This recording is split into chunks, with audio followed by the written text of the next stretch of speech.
Tudo bom, pessoal? Vamos começar a nossa videoaula. Eu vou trazer para vocês nessa semana e na próxima a questão do conteúdo da capoeira e de lutas como conteúdo da educação física escolar. E eu vou também associar a esses dois textos que dão suporte às nossas discussões uma perspectiva chamada de currículo cultural da educação física escolar, do Marcos Garcia Neira. Como são vários professores e a gente não tem tempo de passar todas as concepções, todas as vertentes, eu escolhi essa, de currículo cultural, para a gente contrapor as questões de umas teorias críticas que aparecem nos nossos dois textos e também servir de suporte para as nossas discussões sobre os conteúdos que a gente vai discutir, ok?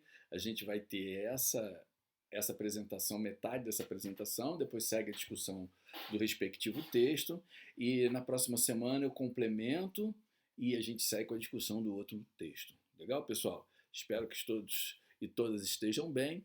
Vamos começar então a nossa apresentação. Tá? Um prazer estar aqui conversando com vocês. Essa perspectiva que eu quero trazer para vocês e de currículo cultural da educação física, ela está amparada nessa obra, mas não só nessa, em vários trabalhos do professor Marcos Garcia Neira, inclusive na sua tese de doutorado, e o Marcos Garcia Neira, ele apresenta essa concepção de currículo cultural fundamentado nos estudos culturais e também no multiculturalismo crítico. Ele se associa a esses autores e, através dessa associação, ele vai incorporando alguns conceitos, debatendo e aplicando a educação física escolar. Esse trabalho dele mais específico, que eu vou apresentar aqui para vocês, é exatamente esse. Ele vai trazer uma tentativa de incorporação dessa perspectiva para o currículo de educação física. Estudos culturais é uma área multicultural que associa várias áreas de conhecimento, sociologia, antropologia, filosofia e várias perspectivas. Desde a década de 50, 60, essa área multidisciplinar ela tenta dar respostas e problematizar sobre várias ações, várias áreas de conhecimento, e o multiculturalismo crítico é uma área mais específica da educação, né, capitaneada aí por Peter McLaren e vários outros adeptos, inclusive no Brasil, desse multiculturalismo crítico. Então, o Neira faz essa associação e essas perspectivas, tanto de estudo cultural e multiculturalismo crítico, eles têm uma tendência a reconhecer a necessidade do discurso voz das minorias. Eles fazem questão de trazer para a discussão, e principalmente multiculturalismo crítico, para a educação, a questão das discussões de gênero, etnia, raça, e essas discussões, segundo essa perspectiva, estavam um tanto ocultas, estavam um tanto desprivilegiadas dentro da área educacional. Né? Então a perspectiva é essa, e vamos ver um pouco mais sobre o trabalho apresentado pelo Márcio Garcia Neira. Essa perspectiva dessa corrente com Marcos é apresentada nessa obra que eu postei para vocês numa implementação de procedimentos didáticos, né? Então ele vai organizando o trabalho dele, a obra dele, em capítulos, com a tentativa de mostrar para os leitores como se organizaria então um currículo dentro dessa perspectiva cultural. Então o primeiro capítulo que ele apresenta é currículo cultural em ação. O segundo é o reconhecimento da cultura corporal da comunidade. O terceiro capítulo vai falar de uma justiça curricular. O quarto, da descolonização necessária desse currículo. O seguinte vai falar sobre a ancoragem desses conhecimentos. Depois fala sobre tematização, mapeamento, ressignificação, aprofundamento e ampliação e registro e avaliação. Então eu vou mostrar para vocês mais ou menos de uma maneira mais resumida essas concepções, para depois a gente poder discutir mais na hora de discutir os nossos textos. Né? Então, citação da página 24 do Neira. A educação, numa perspectiva multicultural crítica, não só valoriza e reconhece as diferenças, como também assegura a diversidade cultural, superando processos discriminatórios, de opressão, de injustiça social e também de naturalização das diferenças, bem como aponta foco de resistência e construção de uma identidade cultural. Então, a perspectiva, como eu iniciei conversando com vocês, desse multiculturalismo, é trazer para a escola esses currículos e esses temas, melhor dizendo, essas temáticas que vão discutir essas questões de opressão de grupos sociais, de minorias sociais, de processo discriminatório dentro da sociedade, também de injustiça social, ou seja, essa concepção de naturalização da diferença como se as coisas estão dadas e não tivessem perspectiva de mudança. E não é isso que essa corrente acredita. E mais, aponta também para esses focos de resistência, uma perspectiva de dialogar, problematizar esses focos, na perspectiva de uma construção de uma identidade mais plural, mais diversificada. Bom, o autor vai nos apontar, baseado nessa obrinha que está aí embaixo, Documento de Identidade, do Tomás Tadeu da Silva, que, como qualquer artefato cultural, esse currículo também forma pessoas e sujeitos particulares. Isso significa que o conhecimento mediatizado, transmitido, não preexiste nos indivíduos. Ele tem que ser mediatizado, ele tem que ser apresentado. Então, uma citação. O currículo é uma prática discursiva que transmite regimes de verdade, que se corporifica perante certas narrativas de cidadão, de sociedade, influindo decisivamente na construção de sujeitos singulares. Por isso que o nome do livro, dessa obra que está embaixo, é exatamente Documento de Identidade. O Tomás Tadeu da Silva vai dizer o seguinte: currículo forja sujeitos, currículo imprime identidade nos indivíduos que ficam submetidos a ele.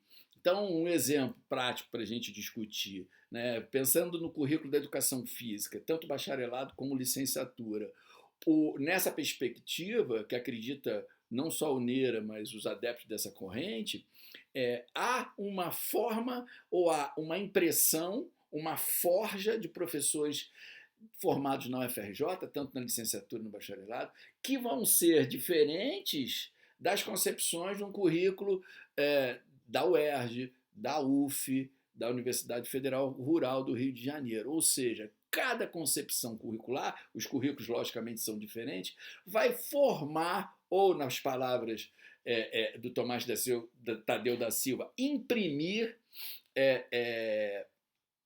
identidade diferente a cada profissional. Porque esses currículos, de certa forma, como eles vão transmitir, mediatizar regimes de verdade, eles vão também transmitir concepções de educação física, concepções de profissional de educação física, concepções de atuação, da maneira com que esses currículos foram selecionados, organizados, dispostos, eles vão dar uma identidade diferenciada a cada profissional de educação física, formando profissionais diferentes, mesmo que bebendo das mesmas fontes. Você pode ter autores, e certamente esses autores vão estar presentes nessas diversas concepções de currículo, mas nós teremos profissionais diferenciados em cada universidade. Eu falei das públicas, mas vocês também podem pensar também qual é o perfil de um profissional oriundo de uma universidade particular e por aí vai. Então é essa a intenção, né? É nessa concepção que a gente vai. Bom, a concepção de currículo cultural de educação física vai ser apresentada como não possuindo nenhuma propriedade essencial fundadora originária, e sim um processo de produção histórica, cultural e social em que esses conceitos, esses regimes de verdade da educação física foram mediatizados através do tempo. Outra citação da página 44. A análise crítica dos currículos desenvolvimentista, psicomotor, esportivista da educação para a saúde, a partir de uma teorização crítica, denunciou que os conhecimentos e métodos neles corporificados carregam marcas indeléveis das relações sociais em que foram forjados. Olha o termo que eu falei aí, tirado lá do Tomás Tadeu da Silva, forja sujeitos. Ou seja, a perspectiva é que nesses currículos, como eu falei para vocês anteriormente, tem uma marca, né? Vamos exemplificar um pouco mais. Pode ser que uma concepção de um currículo de determinada universidade tenha uma marca mais ligada à questão desenvolvimentista ou psicomotora. O Neira usa esses termos extraídos lá da concepção da Soraya Darido, né? Eu acho isso meio problemático, mas, por exemplo, a educação para a saúde, que é uma vertente que vai falar dos problemas de uma sociedade que ficou sedentária, esse currículo tem uma pegada mais ligada a um processo de construção de formas de superar essa vida sedentária, só para dar uma exemplificação. Então, se nessa universidade tiver essa marca, ou se esses autores tiverem mais presentes nessas universidades, no currículo dessas universidades, melhor dizendo, nós teremos então uma marca, um perfil mais acirrado dentro dessa vertente, né? A gente podia falar de uma vertente mais biologicista, né, da educação física escolar, que ainda persegue vários currículos, por exemplo, da licenciatura, mas eu acho que dá para vocês entenderem qual é a ideia do currículo forjando subjetividades, ou seja, forjando tipos de sujeitos, né?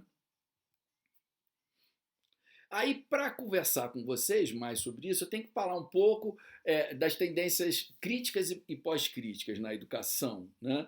Essas chamadas tendências críticas e pós-críticas na área educacional vão ficar muito mais referenciadas ou referendadas a partir do reconhecimento ou não dos condicionantes políticos, econômicos e sociais que estão influenciando a área educacional, né? Então, só para a gente fazer uma apresentação rápida, porque a gente não vai entrar nem se aprofundar nessas concepções, mas só para dar uma situada em vocês, as correntes que acreditam que esses condicionantes políticos, econômicos e sociais interferem de maneira decisiva numa política educacional são chamadas de críticas. E elas levam em consideração esses condicionantes, assumem esses condicionantes como entraves a ser superados, né?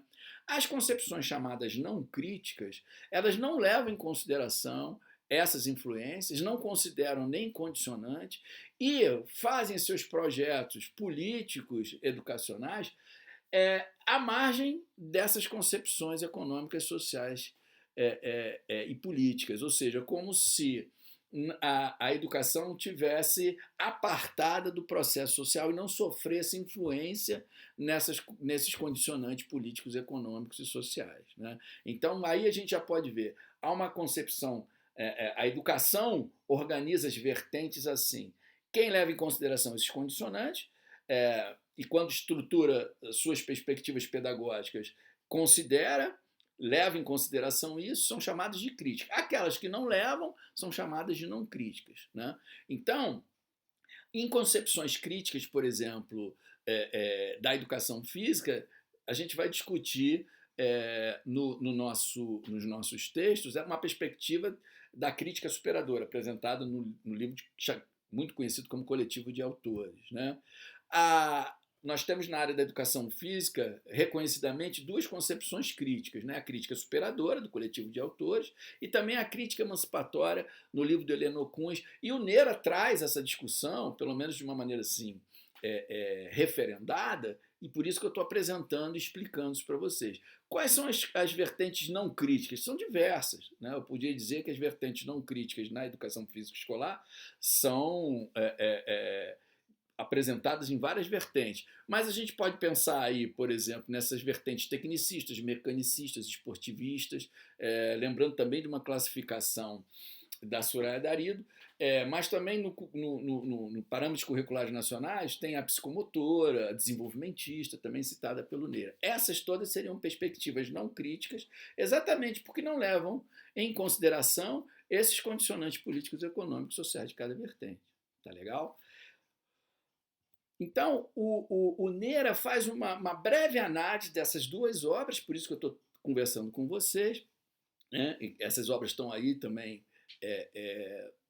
no finalzinho da minha transparência, e afirma que essas teorias pós-críticas que ele se filia, que ele defende, a currículo cultural é uma delas, ampliaram, de certa forma, as análises contidas nas teorias críticas, fortalecendo a resistência aos ditames de uma sociedade classista e alertando que essas relações de poder operam também por meio de outros marcadores sociais, como eu falei para vocês, etnia, gênero, religião, tempo de escolarização, local de moradia e outros fatores. Então, essa afirmação do Neira é uma afirmação que muitos representantes das teorias pós-críticas possuem, que as teorias pós-críticas avançam para além das teorias críticas. Além de incorporar as perspectivas de análise crítica da sociedade, elas também ampliam essas discussões para essas concepções ligadas ao multiculturalismo crítico, que é a etnia, gênero, religião, a raça, tempo de escolarização e diversos outros. Então, percebe? Se isso acontece ou não, a gente é discutível, né? Se as teorias críticas são necessárias, pós-críticas enfraquecem as críticas, é uma discussão na área educacional, né? Na área da educação física, essa discussão também começou a ser desenvolvida já há algum tempo. Mas vocês percebem que nós temos representantes das teorias críticas e pós-críticas na educação física escolar. Eu estou trazendo para vocês as teorias pós-críticas apresentando essa concepção de currículo cultural do Marco Garcia Neira. E voltando lá, né? Um currículo cultural de educação física prestigia, desde o início, o planejamento de procedimentos democráticos para a decisão dos temas que serão estudados nas atividades de ensino. Valoriza a reflexão crítica sobre as práticas sociais, da cultura corporal, do universo vivencial dos alunos, para em seguida aprofundá-los e ampliá-los, mediante um diálogo com outras formas de manifestação corporal.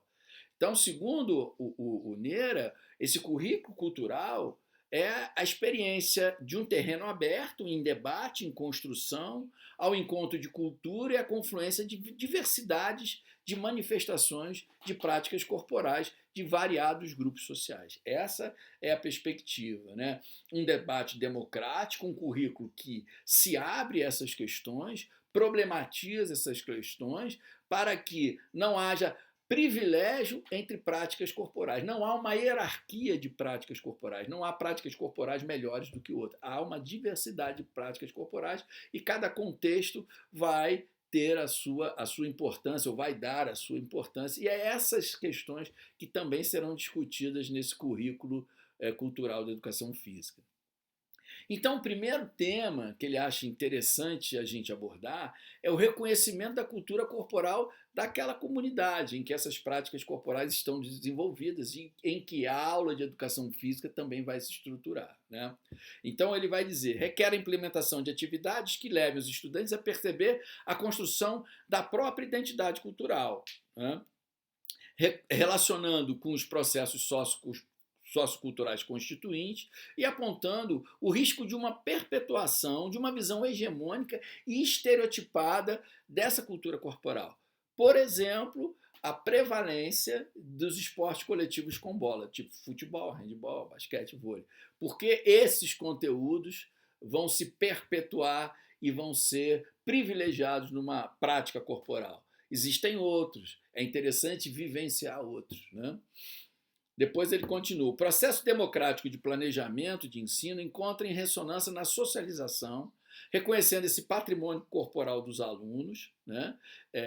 E significa desenvolver uma prática pedagógica com a cultura de chegada, vista muitas vezes pela cultura dominante como uma prática subordinada, ou seja, aquele conhecimento, aquela prática corporal que o aluno possui, muitas vezes é desconsiderada. Então, o reconhecimento da cultura corporal dessa comunidade é entender que os alunos chegam com uma prática corporal e essa prática corporal muitas vezes está subordinada a uma prática corporal, por exemplo, desses esportes coletivos com bola.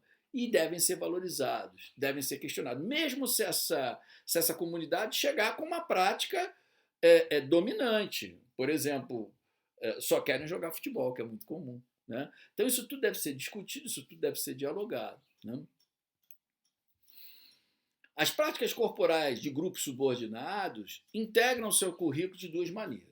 Primeiro, pelo projeto pedagógico da própria instituição, e a outra é a configuração de um projeto específico da educação física. Há, nos dois casos, a identificação de processos identitários da manifestação investigada e radicalizada a crítica social e cultural através das bases dos estudos culturais do multiculturalismo. Ou seja, a maneira como chegam esses estudantes, eles trazem essa bagagem cultural e podem estar essa bagagem estruturada de maneira hegemônica, pode estar subordinada a outras culturas, ou seja, as práticas corporais deles estão subordinadas, estão desvalorizadas. Então é uma releitura, há uma discussão, há um diálogo em que a gente vai colocar essas práticas corporais, apresentar essas práticas corporais, reconhecer as práticas corporais da comunidade e, a partir daí, desenvolver um projeto mais democrático, dialógico e participativo. Acho que a ideia é mais ou menos essa. E ele depois apresenta o tópico, o capítulo da justiça curricular, né? Essa justiça curricular, esse reconhecimento da cultura corporal da comunidade, eles todos estão integrados, não são temas estanques, não são tópicos a serem vencidos, e sim a serem consideradas e mesclados, né? Vocês vão perceber isso conforme eu vou apresentando esses tópicos. Então, como na justiça social, a curricular mantém-se atenta ao modo como se privilegiam certos conhecimentos em detrimento de outros. Isso a gente está falando aqui. A ideia é distribuir de forma mais equilibrada as diversas manifestações da cultura corporal, a partir do seu grupo social de origem, pela valorização do patrimônio cultural, tradicionalmente excluído do currículo. Ou seja, aquele patrimônio, aquele conhecimento, muitas vezes, que essa comunidade traz, muitas vezes é negligenciado, é esquecido ou nem é valorizado, né? Então, a ideia de uma justiça curricular também articula-se com esse processo. A tematização da cultura corporal popular ou midiática já é uma boa ilustração dessa justiça, facilitando o entendimento dos estudantes sobre a heterogeneidade a partir da democratização de políticas de identidade e validação da cultura corporal de forma diversificada, de forma multicultural. As atividades que promovem essa desconstrução da maneira hegemônica de descrever o outro cultural, também facilita esse processo. Ou seja, essas maneiras estereotipadas, essas maneiras discriminatórias de trazer essas outras formas de cultura corporal devem ser problematizadas, devem ser questionadas, né? Essa é a ideia de uma justiça curricular. Depois ele vai apresentar a descolonização desse currículo. O que é essa descolonização desse currículo? Contrariando a tradição, são inseridos temas que historicamente estiveram ausentes do cenário escolar. Ou seja, um currículo descolonizado destaca não só os conhecimentos e práticas sociais dos grupos dominados e da cultura popular, como também suas histórias de luta, reconhecendo e valorizando a diversidade identitária da população. Então é importante a gente também trabalhar com essa questão que a descolonização desse currículo traz, ou seja, aqueles temas tradicionais, muitas vezes inseridos historicamente, eu falei, por exemplo, dos esportes coletivos com bola, devem ser questionados. Quando se descoloniza o currículo, vai dizer o Neira, trata-se também com a mesma dignidade, tanto as experiências relacionadas ao futebol, como a outra modalidade esportiva. Por exemplo, culturas europeias, norte-americanas, brancas, oriundas de uma dita elite econômica, podem, de certa maneira, ser encaradas como culturas corporais mais valorizadas. E os outros segmentos, como, por exemplo, o hip hop ou algumas danças da comunidade, podem ser desvalorizadas. É isso que é descolonizar o currículo, é aplicar uma justiça social, é aplicar uma valorização do conhecimento dessa comunidade, ou seja, é colocar essas questões para que as crianças, os estudantes entendam e comecem a discutir. O Peter McLaren cunha a expressão, então, pedagogia do dissenso, que a Vera Kandor também fala em conflito para descrever essas situações em que merece enfrentamento para a valorização da cultura do outro e a sua implementação. Ou seja, essas concepções de pedagogia do dissenso e pedagogia do conflito se apresentam nessa perspectiva cultural como maneira de problematizar e enfrentar essas questões do currículo colonizado tradicional. Bom, Eu vou ficando por aqui e na próxima semana a gente continua. Convido a vocês para, na sequência, a gente discutir o nosso texto, levando em consideração isso que eu já iniciei, essa discussão do currículo cultural iniciado por mim aqui para vocês, tá? Foi um prazer. Semana que vem a gente continua essa perspectiva do currículo cultural e agora a gente vai discutir o texto. Grande abraço, obrigado pela presença de vocês.